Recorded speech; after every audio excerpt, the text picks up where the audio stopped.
Yo, what's up? This your boy, Big Rob, Novelty Life, coming at y'all with another life talk video. Black men and women, part 3, family structure. Family structure. Now, in 2020, there's probably a lot of us who don't come from the quote unquote traditional black family.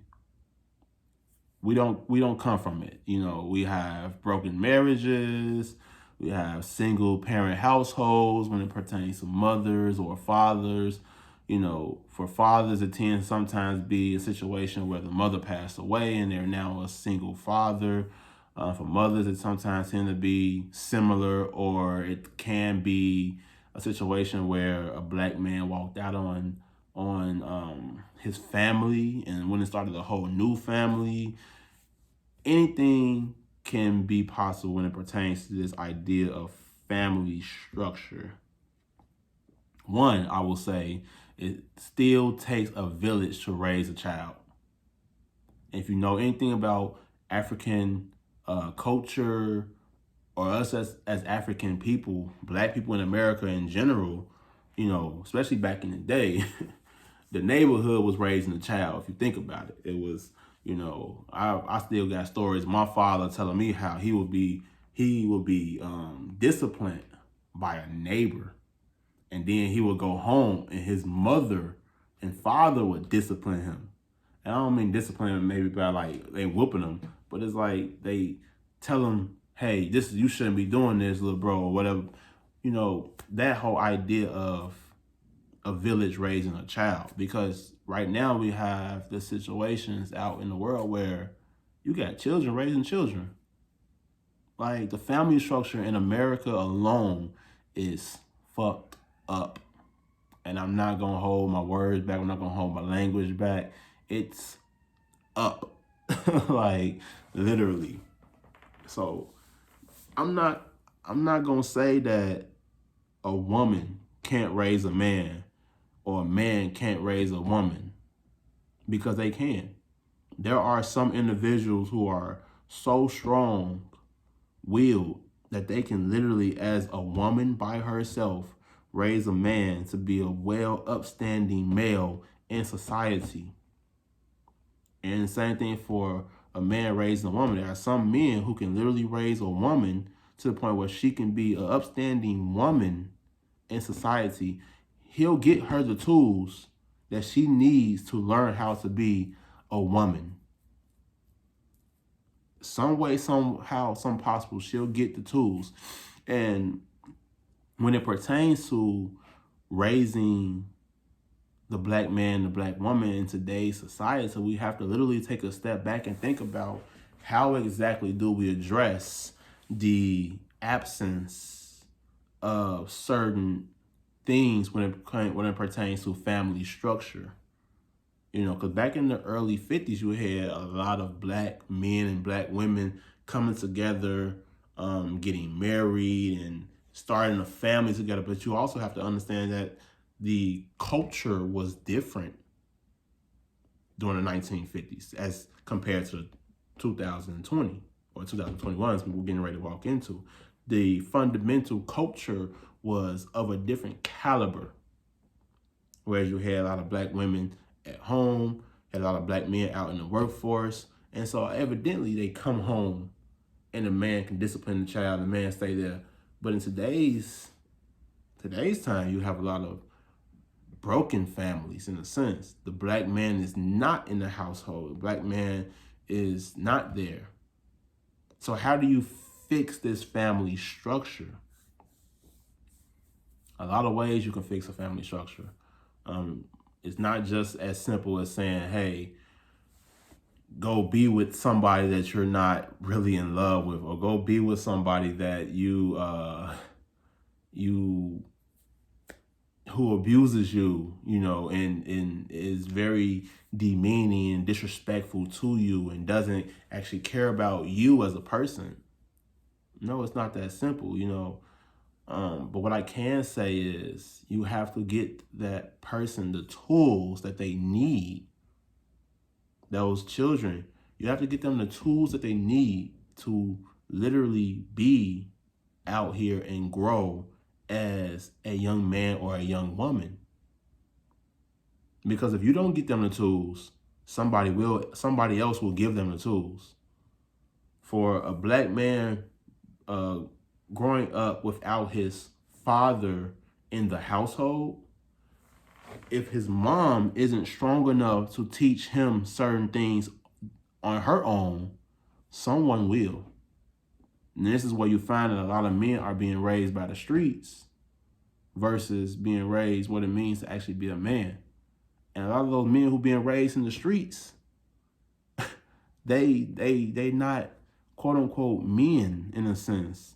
You know, they're being led astray by another man who was led astray. And so the idea of manhood is flawed. Their idea of manhood is flawed. Even when you are raised by a man in a household, there's times where the idea of manhood is flawed because of generational curses. And when you have generational curses, where is them us telling men, oh, you have to do this, and this. You can't do this, you can't do this as a man, you can't do that as a man. That's when things go south for us men when it pertains to family structure. You have to understand, there is a place for black men and women to work together to build up that family structure. You know, I'm not gonna sit here and say that a black man needs to be in the household. I'm not gonna sit here and say that a black woman needs to be in the household. But to a certain extent, you have to literally get your children the tools, whether it be through an uncle, through an older brother, through a friend of the family, or whatever, as far as being a black man, get some kind of representation that you believe is a good representation of a man that they can follow. My mom, the one good thing that my mom told me when I was young, when I was 18 and I was acting a fool, was to learn from other men. Literally learn from other men. Whether it was a mentor, a coworker who was older than me, or even a friend, learn from other men, because it's not I'm not gonna be able to learn everything that I needed to learn from my father. And that's not to say that my father don't know everything. My father knows a lot. But you have to realize that if there are 7 billion people on the planet, out of these 7 billion people on the planet, there's something that my father cannot teach me that another man can teach me. And if I'm learning these things from the wrong sources, say for instance, a individual who don't mean me well, but they're coming into my sector because I'm a young man and I'm looking for some kind of emotional male acceptance from a situation where there's an absent father or absentee father, in a sense, in the picture. This man who now has come into my sector is able to lead me astray in the idea of what he or they believe a man is, according to contrary belief. And that's not to say that their idea of what they're telling me is their true idea of what a man is. But you have to understand, their objective or their goal, this idea of the streets, in a sense, being raised by the streets, is to use you. When a man comes in simply for their own good, their own self endeavors or whatever, they objective on these young boys is to manipulate, not educate. They'll teach them some stuff, but in reality, they're going to manipulate them a lot more than they're going to educate them. But it's you can't so much point the blame at them either, because that's all they know. Somebody else pulled them aside and said, "Hey, look, bro, let me show you something. Let me guide you on what I know as a man, because I didn't know X, Y, and Z, and there was no one there for me to teach me. So I'm gonna teach you this, and you're gonna do this like me."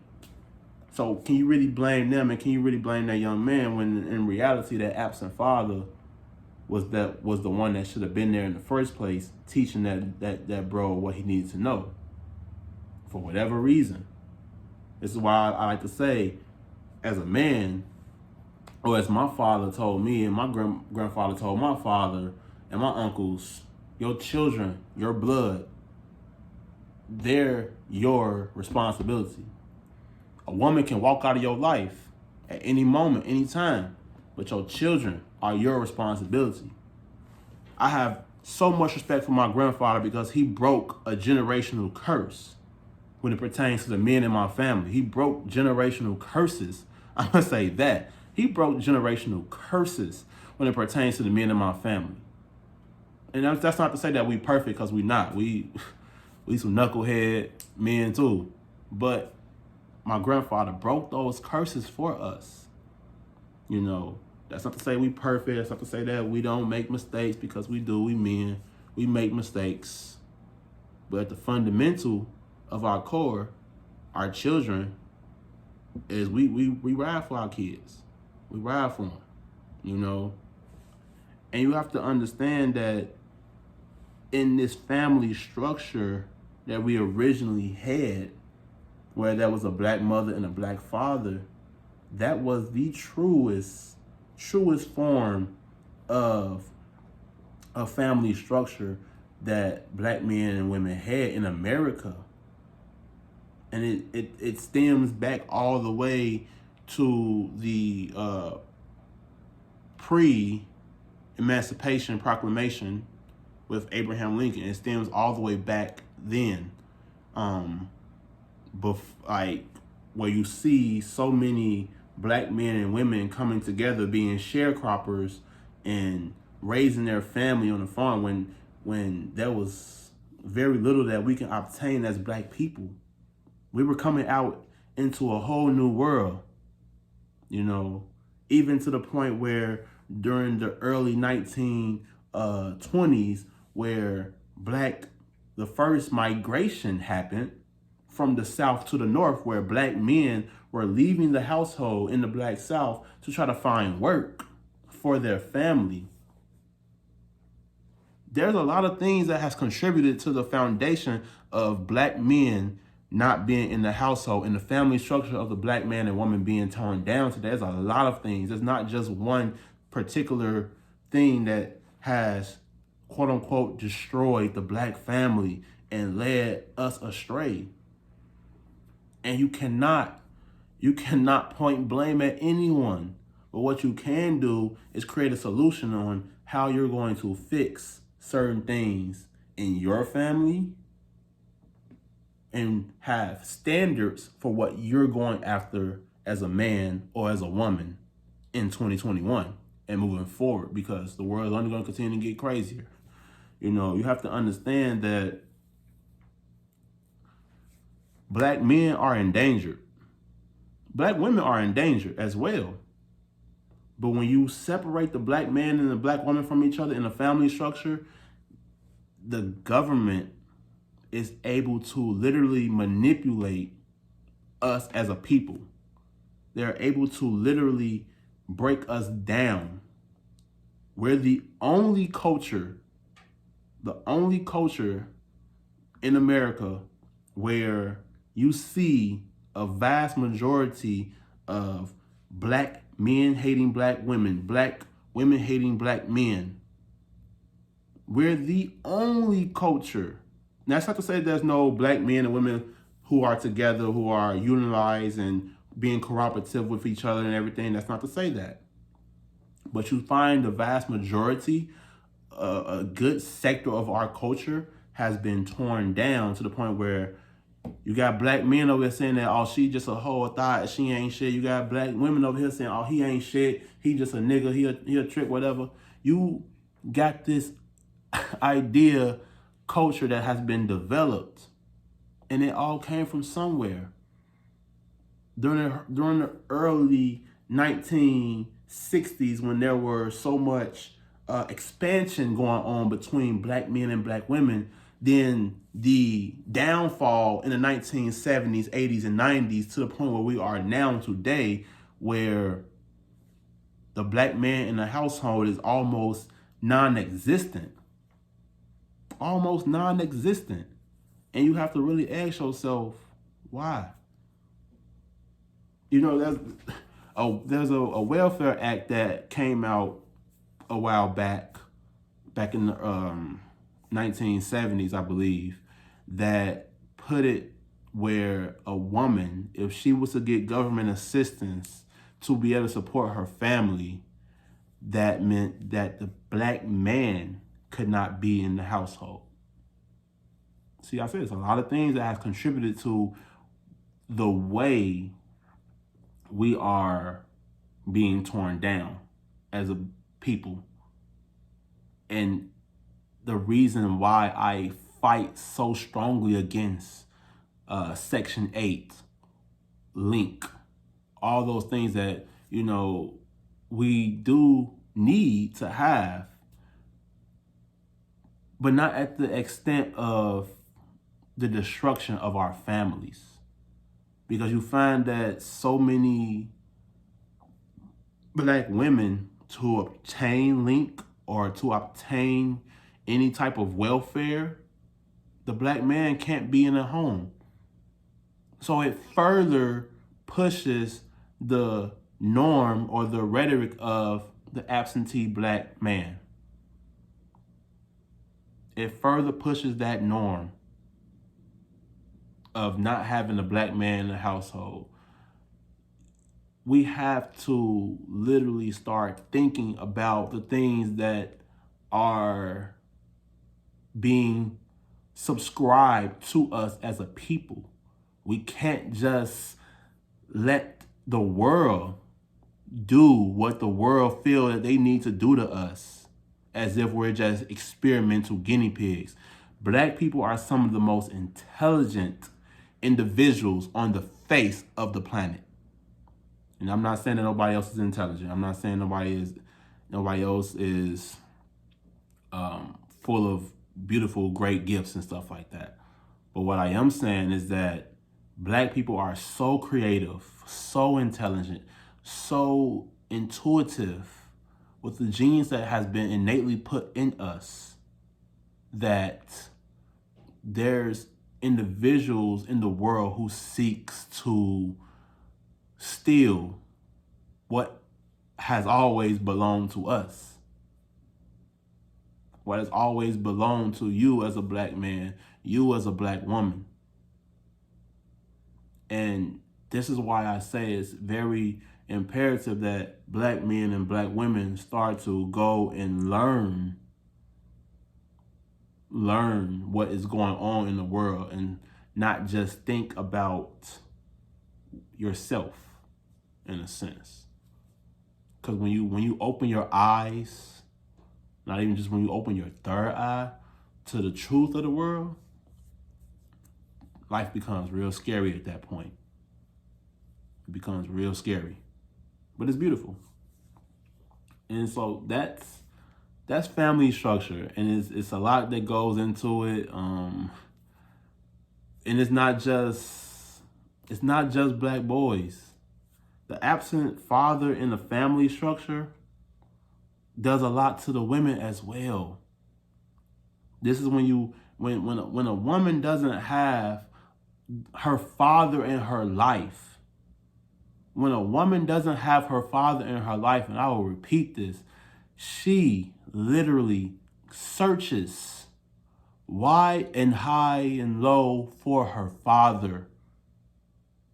And I'm not saying that she physically goes out and search for her father. What I'm saying is she looks for that father figure in every man she dates. And there's a reason why. There's a reason why she looks for that father figure in every man she dates. Because she wasn't given a true example of what a father is. She wasn't given a true example of what a father needs to do and be for her. She don't know what it means to how to be treated as a woman, because that was her father's job to teach her how to be treated as a woman. Or a father figure's job to teach her what it means to be treated as a woman. She don't know these things. So she seeks it in every man. And you have to understand, us guys, when we young, we some of the most immature individuals that you'll. It's the reason why they say men mature late. We're some of the most immature men that you might think of. And we might not even realize that in reality, we're damaging that sis. Because she's already damaged. What she really needs is a father figure in her life. Because her father wasn't there. And until she finds out who that father figure is, she'll seek a father figure in every man that she dates. And let me just be honest with you. A lot of men that you date, if you're seeking that father figure in these men, they gonna tear you down. They ain't gonna build you up. They ain't gonna teach you what it really means to be treated like a queen. They just not, because they don't even know what it means to be a king. So how they gonna treat you like someone they don't even know who they are? They can't treat you like anything if they don't know who they are. Think about it. Like, they just can't. So the absentee father in the family structure is very important. Far too often, a lot of our women in this family structure have to wear the mantle of masculine and feminine traits, to the point that when they get with a masculine man, they don't know how to drop that masculine identity that has been subscribed on them, because they are so masculine that their femininity goes by the wayside. This is what happens when a woman has to pick up masculine traits that innately, and I'm not saying that a woman doesn't have masculine traits in there, because women do have masculine traits, but when there is a over toxic masculinity being produced within women and men, something is wrong with that picture, because a man is supposed to be masculine and a woman is supposed to be feminine. That's not to say that there isn't strength in femininity, because there is. There is so much strength in femininity. Masculine doesn't mean ambition. Femininity doesn't mean ambition. These are innate things that are in us in general as men and women. Masculine just means that as a man, God created me as a strong, bulky individual who can go out and conquer whatever it is that I need to conquer. And it's the same thing for femininity. He created a strong feminine. Feminine doesn't mean weak. But far too often we think that being feminine means weak. And feminine doesn't mean weak. How can femininity mean weak when it's innately a part of women? Women are strong.